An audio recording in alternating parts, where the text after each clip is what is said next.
Hi, I'm Spencer Brewer, and over my lifetime I've been known pretty much as a composer, pianist, producer, promoter, put on a lot of concerts, of recent doing assemblage art, working on a lot of pianos, but something that very few people know about is I have had a passion and a love for old monster models from the 1960s.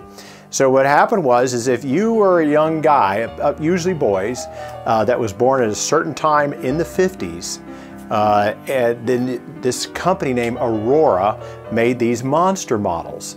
And what they were basically were replications of the old Universal monster movies. Because what happened in the late 50s up through the middle 60s on Friday nights, there were the frightening features. In my town of Dallas, it was Eeky Twerp in the Slam Bang Theater. And we would see old Universal black and white movies and sci-fi movies. Well, at the exact same time, there was a magazine that came out called Famous Monsters of Filmland, which this guy had all these photos from these old monster movies. Well, the company Aurora decided they were going to make these things, starting with Frankenstein in 1959. So I was a huge fan. I could not get enough of these things. I had my paper route, I'd mow lawns, I worked for my dad and my dad's friends. I'd go down, ride my bike to the local Rexall Drug and buy a monster model for $1. Come home, go up in my room and paint all the stuff and glue it all together, and I was in my fantasy world.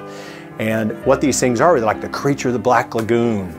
You had up here Wolfman, King Kong, Dracula, you had Superman, the Phantom of the Opera. I mean, these things were fun, and I would fantasize up in my room while I was sitting here painting and making these things.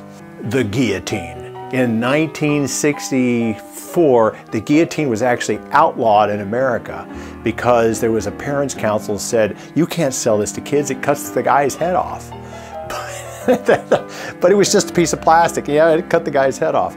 So this is something that I collected, and most of the models I have left right now are the ones that I painted years later, before the internet, when I was, I remember that I used to do them and I wanted to get in the fantasy of them. My mother threw all the old ones out, so I started finding them. They were extremely rare, very hard to find. And nowadays I just have the few left. At one time, I had most all of the Aurora monster models, which were counted about 250.